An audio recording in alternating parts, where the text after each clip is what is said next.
এত বড় মেলাটা একবারে দেখিয়ে ফেলবো ভাবলেন কি করে? আমি তাও প্রচণ্ড স্পিড বাড়িয়ে বাড়িয়ে দেখাচ্ছি। এই কানের দুলগুলো দেখেছেন? মানে প্রত্যেকটা কানের দুল। আমি জানি না আমি কেন এত জাঙ্ক জুয়েলারির প্রতি অবসেস। আমার সোনার কোনো জিনিস হারিয়ে গেলেও আমি এত দুঃখ পাই না যতটা একটা ছোট্ট কানের দুল হারিয়ে গেলে পাই। আমি এর আগের বার যখন ইন্ডিয়া এসেছিলাম আমার খুব প্রিয় একটা ডায়মন্ড রিং হারিয়ে গেছিলো।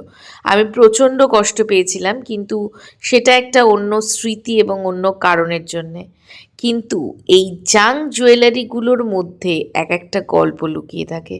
প্রত্যেকটা জুয়েলারি যদি আপনারা ভালো করে দেখেন তাহলে বুঝতে পারবেন যে এত স্বল্প দামের মধ্যে এত সুন্দর কারুকার্য কী করে করে। আর দেখেছেন এখানেও সফট টয়েস। আমরা ছোটবেলায় যখন মেলায় যেতাম খেলনাবাটি কিনতাম, আমি কিন্তু এখনও কিনি। আমার ভীষণ ভাল লাগে।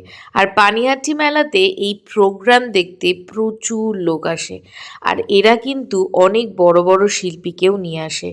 বাঁশের আড়াল থেকে, বাঁশের পাশ থেকে, দূর দূর থেকে লোকেরা হয়তো ঠিক মতন দেখতেও পায় না, তাও এই গানটা উপভোগ করে। আর এই যে চায়ের দোকানটা, এরা মাটির ভাঁড় পুড়িয়ে চা বানাচ্ছিল।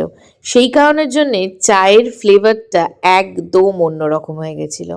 আর এই যে আমি চা হাতে, একবার না আমি বেশ কয়েকবার চা খেয়েছি।